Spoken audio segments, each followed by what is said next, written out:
سلام سلام كرات خاتاتلتي كما يتخونوا أنا እግዚአብሔር ይመስገን ሰላም እየ ንስኻትኩም ሰላም ክትብሉና ተመንኹ ከም ፍቃድ ኣምላኽ ተስፋ ንዓኻ እንታይ እዩ ዝብል ሓቢርና ንከታተል ተስፋ እዩ ዘይደክም ይእጋር እግርኻ ክንቀሳቐስ ዝኽእል ውሽጥኻ ተስፋ ምስ ዝህልዎ ጥራሕ እዩ እግርኻ ከም መሳለል ኮይኑ ንላዕሊ ከደይበካ ዝኽእል ውሽጣዊ ተስፋ ምስ ዝህልወካ ጥራሕ እዩ ነዚ ከም ውሕጅ ኮይኑ ዘፍርሐካ ዘሎ ሽግርን ፈተናን እግርኻ ከም ድልድል ኮይኑ ዘስግረካ ውሽጥኻ ተስፋ ምስ ዝህልዎ ጥራሕ እዩ ከምኡ ድማ ነዚ መሪር ሂወትካ ከጥዕሞ ዝኽእል ትደልዮ ምርካብ ወይ ዝነበረካ ምስኣን ኣይኮነን ንኩሉ ክጥዕሞ ዝኽእል ውሽጥኻ ናይ ምስጋና መንፈስ ምስ ዝህልዎ ብዘለካ ዕጉም ምስ እትኸውን ጥራሕ እዩ እመነኒ እቲ እንኮ ጅግና ኣብዛ ዓለም እቲ ምስጋናን ትዕግስትን ትሕትናን ክብሪ ሰብን ዝፈልጥ እዩ ከምዚ ባህሪ ዘለዎ ሰብ ጥራሕ እዩ ንሂወትን ዘዓግባን ክስካዕ እቲ ዘዓመቆ ምስጢራ ክስካዕ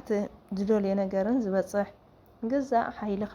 ግዜኻን ሓሳብካን ኣብ ጭንቀት ሻቅሎት ሸገርገር ኣይተጥፍኣዮ እንታይ ደኣ ኣብ ኣገደስቲ ዝኾኑ ነገራት ከም ተስፋ እምነት ጸሎት ፍቕሪ ቅድስና ትሕትና ምስ ኩሉ ሰብ ምክብባር ክሓልፍ ምዃኑ ኣብ ምዝካርን ኣጥፍኣዮ ተስፋ ምቑራጽ ምምራር ምሽቓል ምፍራሕ ምልፍላፍ እንታይ እዩ ዝጠቕመኒ በል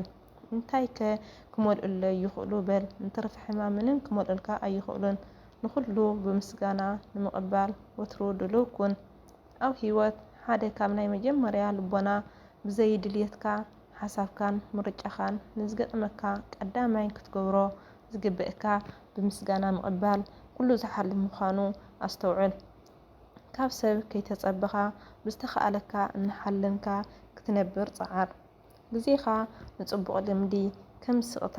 ተፈጥሮ ምድናቕ ምፅላይ ምንባብ ብስጋ ክትመውት ምዃንካ ከምኡ ድማ ኣብ ትሕቲ ፀሓይ ንኩሉ ከከም ግዚኡ ከም ዘለዎ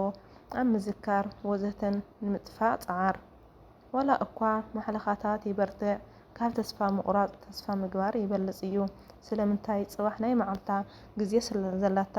ኢሉ ምስ ኣብርሃም ኣፈወርቂ ወሳንነት ግዜ ኣስተብሂለ ክቕፅል እየ በል ኣብዛ ባሕሪ ዝኾነት ዓለም ብተስፋን ትዕግስትን ጉዕዞኻ ቐፅል ዋላ እውን ከምቲ ተሓስቦ ከምትብህጎ ከምቲ ትምነዮ ክርከብ እየ እናበልካ ንትብህጎ ንተሓስቦ ንትምነዮ ንዝፀዓርካዮ ንምርካብ ፃዕርን ተስፋን ትዕግስትን እናገበርካ እንተኾነ ተስፋን ትዕግስትን ፃዕርን ምእኻል እኳ ተኣበየካ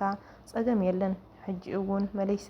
ክቕረብን ክብገስን ክጅምርን እየ እምበር በቃ ተስፋ ቆሪፀ ረብሪበ ደኺመ ኢደይ ክህብየ ኣይትበል ከመይ ደኣ ተልዒልካ ከም ሓድሽ ጀምር ፅባሕ ካሊእ መዓልቲ እዩ ትንፋስካን ሓሳብካን ትምኒትካን ባህግኻን ጸሎትካን ምንባርካ ብዘይምሕላል ጥራሕ ይኹን ከመይ እግዚኣብሔር ሓደ መዓልቲ ንኩሉ ታሪክካ ክቕይሮ እዩ ኣሜን ኣሜን ዘይውዳእ ተስፋ እግዚኣብሔር ኣምላኽ ይዓድለና